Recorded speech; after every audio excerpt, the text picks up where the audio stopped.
The Triforce has been at the center of the Legend of Zelda ever since the very first title on the NES. Quite literally, as without it, the fantasy world we all know and love wouldn't be able to exist. It's the governing force, the master force, that binds and governs everything and everyone the goddesses created during the formation of the universe. We've witnessed firsthand what happens when the power of gold ceases to be. In A Link Between Worlds, the kingdom of Lorule, who got rid of their Triforce, fell into decay. Its very foundation crumbled, the skies darkened, and slowly but surely the land tore itself apart. It was a reminder that despite being a main source of conflict, the Triforce cannot simply be taken out of the equation, and it's actually one of, if not the greatest mystery of the Zelda universe. No one knows for sure why the gods left the Triforce behind in the first place, or why it exists. All we know is that it must. In Skyward Sword, Zelda theorizes that it was the creator's way of giving hope to mortals, a way to seize their own destiny and shape the world they live in as they see fit, free from divine dictatorship, so to speak. It's a great theory. It explains the reality-bending properties of the Triforce and its ability to literally alter space and time itself. The relic was purposely designed so it cannot be used by gods, I guess to even out the playing field. It doesn't judge, it doesn't distinguish between good and evil, it just is. And whoever manages to get a hold of it has the power to decide the fate of the world around them. As such, it was quite unusual that the Triforce was seemingly absent from Breath of the Wild. Not once is it mentioned by name, nor is it part of the main goal or story, which is definitely not the first time by any means, but in the case of these stories, its absence has a clear explanation. Either the game doesn't take place in Hyrule and is more of a side story, or it takes place in an era when knowledge about the sacred relic and its location has been all but lost. The events of the Minish Cap and Four Swords, for example, took place during a time when the Triforce was successfully being kept hidden away by the Light Sage Rauru, and wouldn't be rediscovered and obtained until the events of Ocarina of Time. At the end of the Wind Waker, the Kingdom of Hyrule along with its legacy disappeared beneath the Great Sea, and so subsequent adventures focused on new lands and new conflicts, while the Old Kingdom and the legend of the Triforce remained buried and forgotten. However, the exclusion of the Triforce in Breath of the Wild cannot be explained in the same way, at least not right now, mainly because it is yet to receive an official timeline placement, so we don't know in which state or location the Triforce was last in prior to it. The one thing we do know about the game's position in the chronology is that it takes place inconceivably long after all the other events in the series, so long in fact that the original timeline as a whole has faded into a distant myth. As such, the most likely scenario is that, similar to the aforementioned titles, the existence and whereabouts of the Triforce has simply been lost to time again, hidden away and forgotten by most. That being said, we do still see depictions of the Triforce in this era in various forms, on architecture, ceremonial outfits, weapons and armor. Even the ruins of ancient, long-lost civilizations like the Zonai display the three virtues of power, wisdom and courage that make up the Triforce. In the case of the Zonai, we currently don't know what their understanding of and relationship to the Triforce was. But for the other existing cultures in this day and age, the portrayal of the Sacred Triangle seems to be nothing more than a leftover tradition, an archaic symbol of the ancient world whose true meaning and origins are no longer understood. As stated before, the Triforce is never mentioned by name, nor by one of its many pseudonyms. Not by the king, not Zelda, not even the wise and enigmatic Sheikah monks from 10,000 years ago. Which is quite ironic because Breath of the Wild is the one game where the attributes of the Triforce would have benefited the kingdom immensely. It has the power to undo all the damage, all the loss of life caused by the calamity. You would think it would be the first thing they would turn to as a possible solution. The fact that it's never even brought up speaks volumes about how much of a distant memory the Triforce has become. Of course, Tears of the Kingdom may reintroduce it in some way, maybe through Ganondorf or some other ancient being who possesses knowledge of the ancient past. But until then, it seems the Sacred Triangles and its whereabouts will remain a mystery.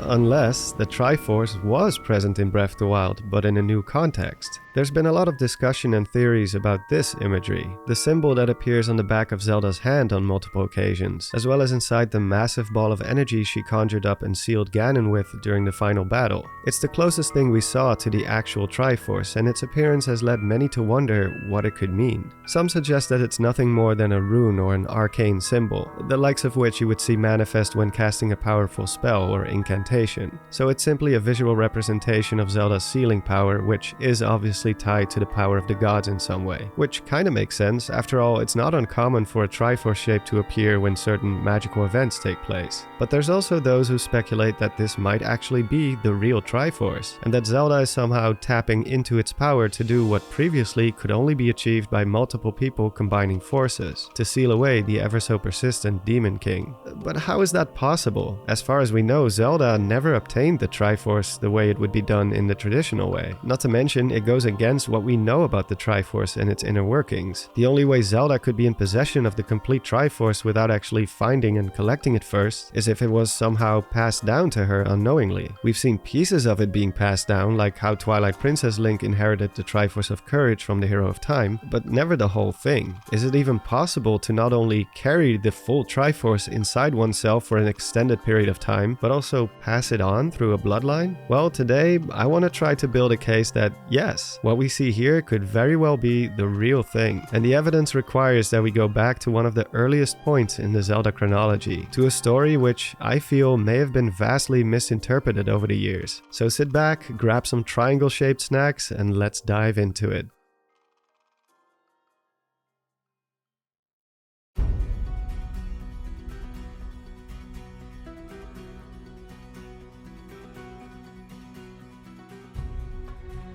Before we get into the possible evidence for Zelda's possession of the complete Triforce, let's first expound upon the inner workings of it, and establish what it can and cannot do based on experience from past games. As stated before, the Triforce makes no distinction between good or evil. It can grant any wish to those who've earned it, regardless of their goal or motivation. However, wielding or controlling the omnipotent power does come with certain rules and limitations, one of which we already touched upon. It cannot be used by gods. When it comes to mortal beings, as far as we know, there's only two ways to do it. Those who possess a strong balance between the virtues of power, wisdom, and courage may use its power immediately upon acquisition. If said balance is not present, the relic splits, and only the virtue that reflects their heart the most will remain with them, while the other pieces are bestowed upon chosen individuals alive in that era who reflect the remaining two virtues. In this scenario, should the original founder still wish to acquire and wield the complete relic, they would have to extract the other two pieces from those who carry them. They don't necessarily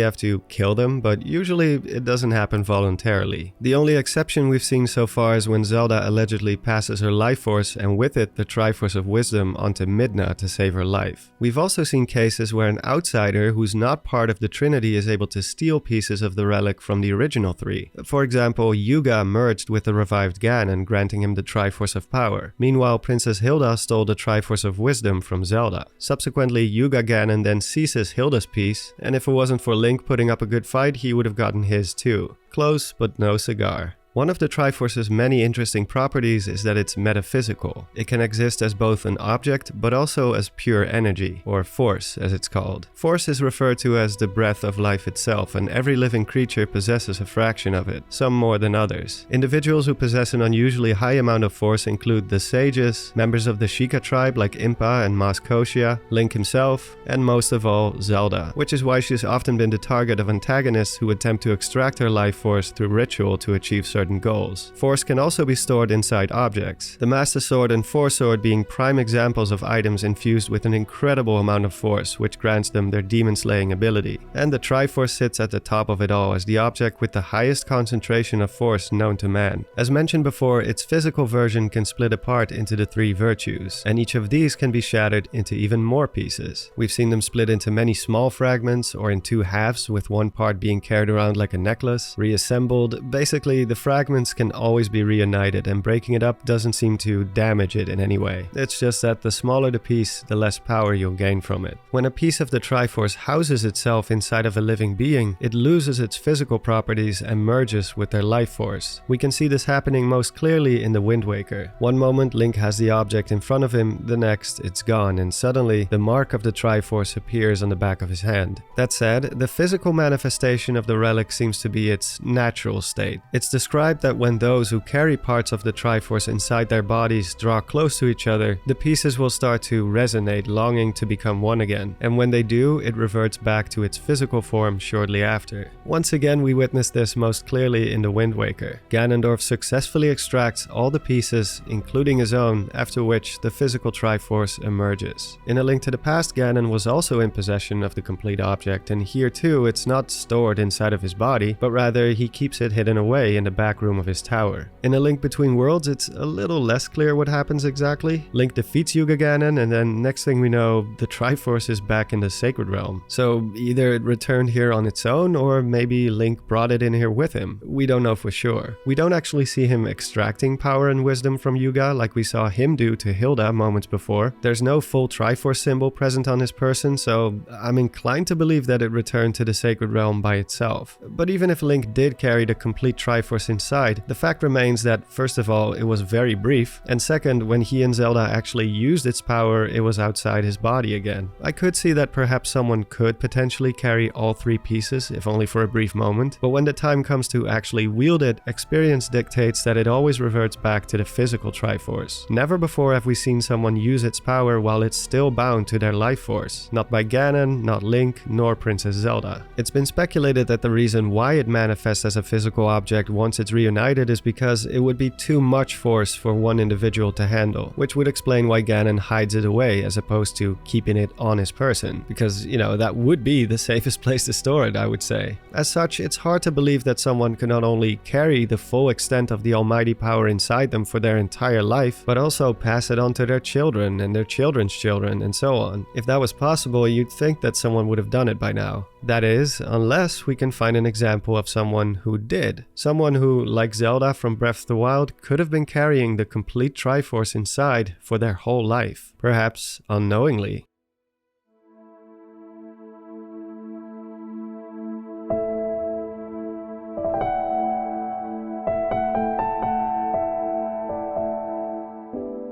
I'm sure many of you had already guessed where this was leading to. I mean, I did say one of the earliest points in the Zelda chronology, and there's only one game that fits that description. The Legend of Zelda: Skyward Pumpkin. When it comes to an attempt to explain what we saw in Breath of the Wild, this is as good a place as any to look for answers. After all, this is the story where the concept of the goddess Hylia, her reincarnation as a mortal, and the creation of Zelda's long lineage were all established. In regards to the Triforce, the strategy was that since gods are unable to use it, Hylia would give up on her divinity, reincarnate into a mortal body, that being the first Zelda, and wield the Triforce that way to eradicate Demise once and for all. However, the plan changed when Demise started breaking free from his seal earlier than the goddess had anticipated. Since she was the only one powerful enough to uphold the seal on Demise, the task of finding and using the Triforce became Link's responsibility instead. With his previous task of forging the Master Sword completed, he set out to find an ancient song, uncovers the secret entrance to Skykeep, which was hidden inside Skyloft all along, collects the three pieces of the Triforce, and uses it to wish for Demise's, well,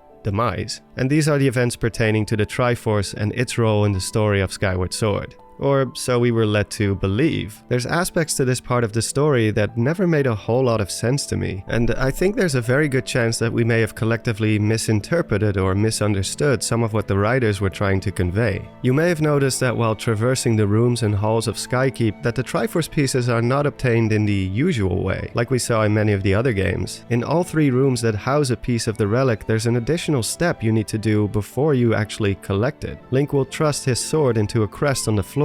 His spirit will then leave his body and materializes inside a disconnected room where the Triforce piece rests on a pedestal. The room has no entrance or exits. The only way out is to pick up the Triforce, and Link will return to his physical body, which is still standing there in its original pose, kneeling down, clutching the hilt of the Master Sword. Of course, if you've gotten this far into the game, this segment isn't anything new, because we already did something similar 4 times before Skykeep. The sacred trials known as the Silent Realm.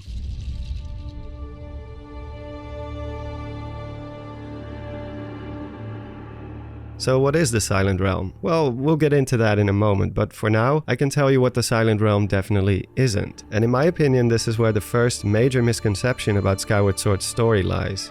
Some have proposed that since the Triforce is ultimately found on this ethereal plane, it could be that this place is the Sacred Realm. After all, when the Triforce is not in the possession of one or more individuals, the Sacred Realm is where it's usually located. I'm not going to go too deep into the Sacred Realm itself, because that is a subject I will be covering in depth in a follow-up video to this one. But I can see why people have made the connection between the two realms, since there are definitely similarities. Accessing both has involved Link driving the Master Sword into the ground or into a pedestal in some way, at least in Ocarina of Time, that is. In the same instance, Link's soul is trapped inside the Sacred Realm for 7 years, and in Skyward Sword, Link too travels to this mysterious world in spirit only. But for all its similarities, the theories that propose a connection also ignore some of the huge differences between the two. First of all, the Sacred Realm is not a spirit world and has never been described as such. It's a real, tangible place that is connected to Hyrule. Just because the Hero of Time was essentially put on ice here until he was ready to go back, doesn't mean that everyone who visits here can only do so in spirit form. I mean, according to the stories, battles have taken place here. Ganondorf, his minions, and the interlopers have all been here in search of the Triforce. Heck, we see Link and Zelda visiting the place in human form. They don't glow, they're not translucent or hovering, there's no flames or particles emanating from them like you would see spirits do, nothing that indicates that it's a spirit world of any kind. Furthermore, the Silent Realm is described as a place that is only accessible to Hylia's chosen hero. Not even Fi, who was created directly by the goddess, is allowed to follow him here, whereas Navi was able to join Link into the Sacred Realm just fine. Same goes for the Master Sword itself, which the hero cannot carry with him inside the Silent Realm, while in the Sacred Realm he can. The second misconception about the Silent Realm is that it's some sort of purgatory or afterlife, a dimension where the spirits of the deceased go after they pass on. This too, while an understandable conclusion, does not seem to add up.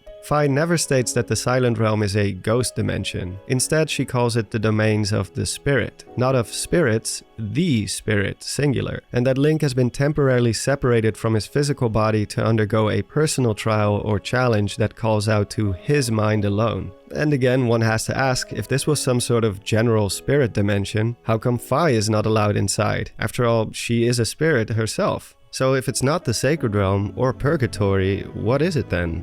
Those who've extensively studied the Silent Realm and its inspirations from real-life mythology like Rinkuto for example, have come to a similar conclusion as I have. The Silent Realm is not a real place. Well, it is and it isn't, depending on how you look at it. It's a visual representation of Link's own spirit or psyche, made manifest by the power of the goddess. His own personal mind space, which is why no one but him is able to travel here. I'm sure most of you are familiar with the term soul searching, and well, that's pretty much exactly what Link is doing here. Link's task of forging the Master Sword is an important part of Skyward Sword's narrative, but it's not the only thing he's doing. He's also forging the unbreakable spirit of the hero, the same one that will be passed on to future heroes in times of hardship. In order to achieve this, the hero of the sky had to undergo spiritual growth, to cleanse himself of his own impurities, which, according to Japanese culture, every individual has. This process of spiritual cleansing is often compared to the life cycle of a lotus flower, which are born inside of a muddy, dirty pool, then struggles to rise above it until finally reaching the sunlight and blooming into a beautiful flower. The guardians are physical manifestations of the hero's own mental obstacles, his fears, his doubts, his anger, anything that prevents him from achieving spiritual enlightenment. When he allows these obstructions to get to him, his spirit will shatter and he has to start over, like someone who allows themselves to be snapped out of a deep meditation because of distractions from the outside or from within one's own mind. This is the brilliance of some of Skyward Sword's storytelling. Whereas some may view the Silent Realms purely from a gameplay perspective, nothing more than padding or busy work, those who look deeper into the lore and symbolism will find that these segments have been put in here by the writers for a reason, to tell a story, and it's not just a mindless collectathon. Come on, come on, come on. No! No, no, no!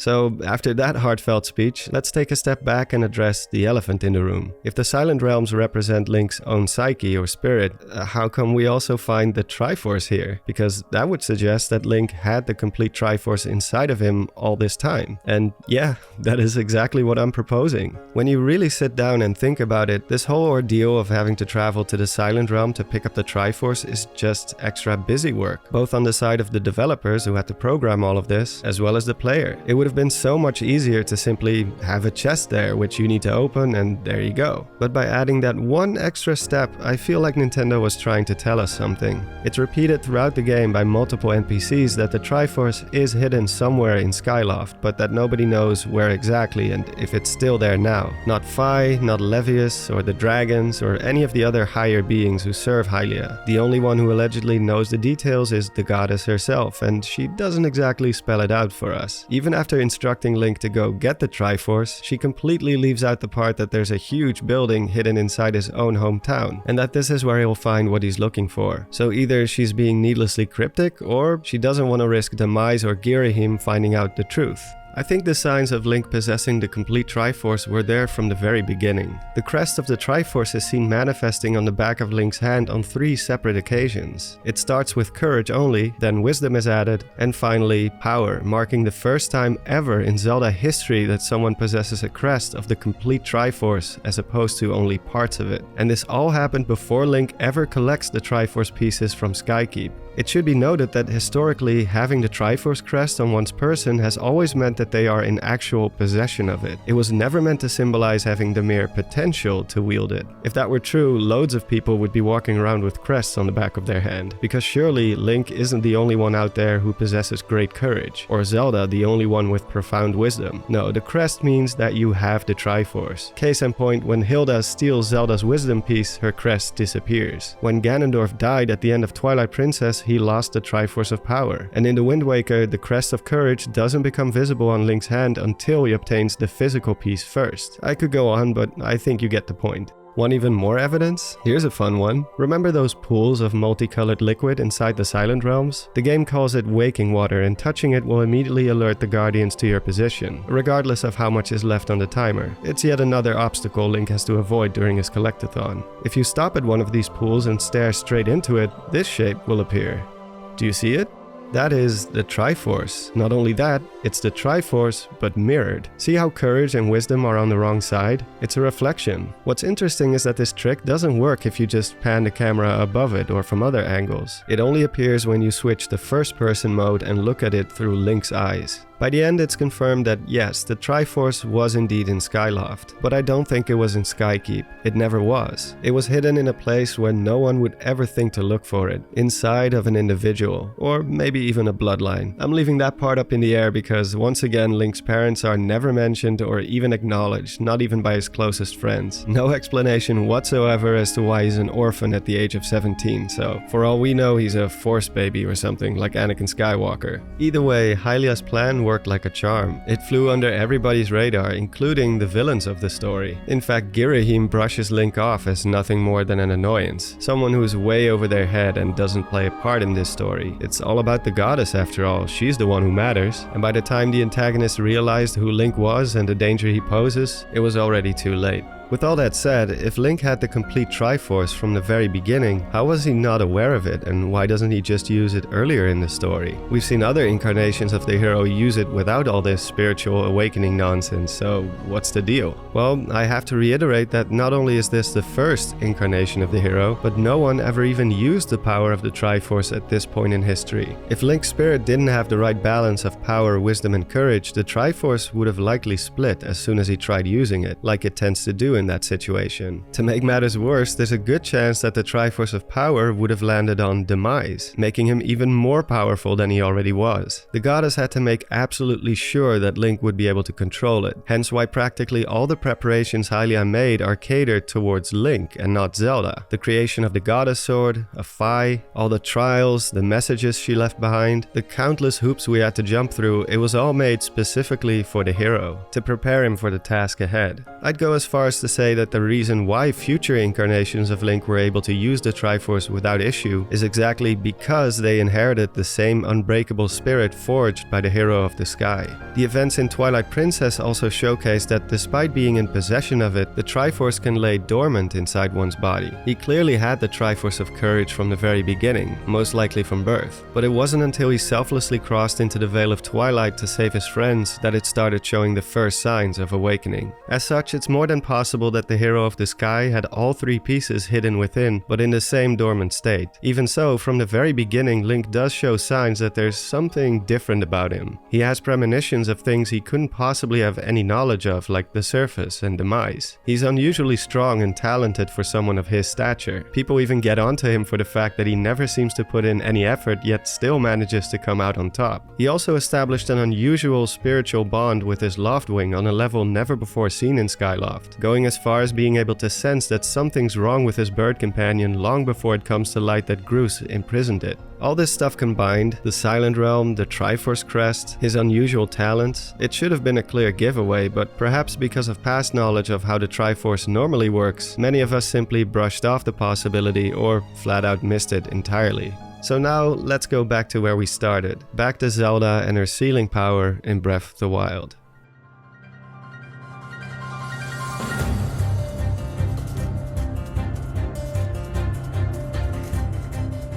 If the theory about the hero of the sky is correct, it explains perfectly what we see happening here. It would explain a lot of things actually, such as why Link didn't have the Triforce of Courage despite so obviously being the chosen hero of his time, why Ganon's motivations have seemingly shifted from divide and conquer to outright genocide and destruction, and of course why Zelda suddenly went Super Saiyan on us. It's worth pointing out that Zelda, as a blood descendant of the goddess and frequent holder of the Triforce of Wisdom, has always possessed great power. Seeing into the future, speaking telepathically, summoning the light arrows, restraining Ganon so the hero can deliver the decisive blow, so on and so forth. But never before has she been this powerful. She succeeds in what historically could only be achieved by the combined strength of a whole group of powerful individuals. It's also the first time in history that Zelda's abilities have been referred to as a sealing power. Believe it or not, that was never established before Breath of the Wild. At most, she would join the sages to collectively seal the Demon King. She never did this alone. She would have to possess an immense amount of force in order to pull something like this off, and the best explanation I can think of is that she's tapping into the full power of the Triforce here.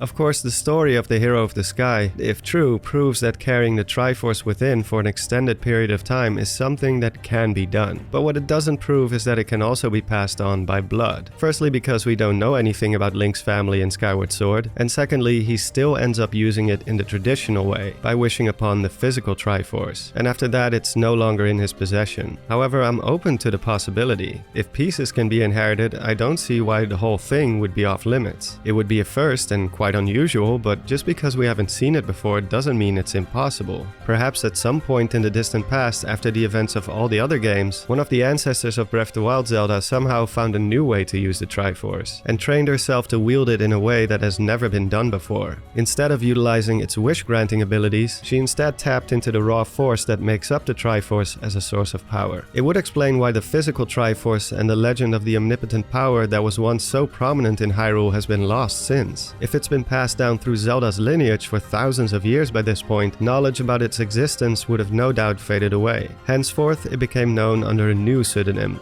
the Sealing Power. And nobody alive today, not even Zelda herself, realizes that the true origin of this sacred gift lies in an ancient artifact left behind by the gods many ages ago. That leaves us with one final piece of conjecture. If Zelda possesses the complete Triforce, how come she was struggling so much to tap into it? What prevented her from using her power until it was arguably too late and the kingdom and most of her friends had already fallen? My guess is that similar to the hero of the sky, she had not yet unlocked all 3 virtues necessary to control it, and with the premature death of her mother, there was no one to teach her how the sealing power works. Praying at the springs was useless. It was an old tradition, copied and derived from legends of old without actually understanding its implications. Instead, the thing that held her back was simply her own mental struggles. It is my suspicion that she had unlocked power and wisdom. As a scientist and scholar, she was very wise for someone her age, and as we all know, she's very powerful, much more powerful than she realizes. I think the virtue she was lacking was courage. Throughout the memories, we can see that Zelda was oftentimes fearful and not particularly brave. When push came to shove, she would freeze up when others had to take action in her stead. The immense pressure placed on her shoulders also meant she was in constant doubt about herself and her contributions, which wasn't helped by the fact that she received little to no love or support from her stern and impatient father. Some like to think that it was her love for the hero that finally pushed her over the edge and awakened her gift. And as sweet and romantic as that may be, I don't fully agree with it. After all, if you really think about it, it would suggest that her love for all the other people she lost at that point apparently wasn't strong enough. The love for her own father, for her best friend Urbosa, were they not worthy of being saved? The fear of losing Link was no doubt a strong motivator, but I don't think it was the actual cause behind her awakening. I think the reason her power awakened when it did was because for the first time she had the courage to step in. Instead of standing back helplessly once again and letting it all happen, she put herself in harm's way to save someone she cared about. And with this act of bravery, she unlocked the final virtue, and with it, her ultimate power. From this moment on, we see a noticeable shift in Zelda's behavior. She's no longer the defenseless, frustrated, insecure girl we saw in the other memories. She takes quick and decisive action to save Link's life. She takes it upon herself to travel to the Great Forest and return the Master Sword. And finally, she makes the ultimate sacrifice and faces Ganon alone. If there's any truth to all of this, then it remains to be seen if Zelda is still in possession of the Triforce in the upcoming sequel, and if the game will expand on the history and origin of her sealing power. She does make it clear in the final cutscene that for whatever reason, she can no longer hear the voice inside the Master Sword, and that her powers have dwindled over the last 100 years. It's possible that with that final surge of energy, she either exhausted the last of its power and it needs to recharge, or perhaps she lost her connection to the Triforce altogether, who knows. It is obvious that previous incarnations of Zelda used the sealing power successfully against Ganon and still managed to pass it on to the next in line. However, they didn't have to restrain the Demon King for well over a century. As far as we can tell, Zelda was forced to tap into her power 3 times. That is to say, 3 times total the Triforce crest is seen manifesting. Maybe she overextended. As powerful as the Triforce is, it too seems to have its limits. If you made it all the way to the end, thank you so much for watching. A big shout out to my fellow Zelda theorists like Zeltic, Quest with Aaron, and Rinkuto, who were willing to discuss and exchange ideas. Also a big thanks to the One Majora for allowing me to use some of his free cam footage of the Silent Realm. You can find links to their channels in the description below, so be sure to check them out. Last but not least, a shout out to my mods, my Discord community, and of course to my supporters on Patreon and right here on YouTube. A very warm welcome to my newest supporters, which are Louis Tavar, Dweller, Miyawamoto, Toby Davies, Turtle Alex, and Hiro, or Hero. As always, I cannot thank you all enough for your generosity. And that is all for today. Stay awesome everyone, and I hope to see you all next time.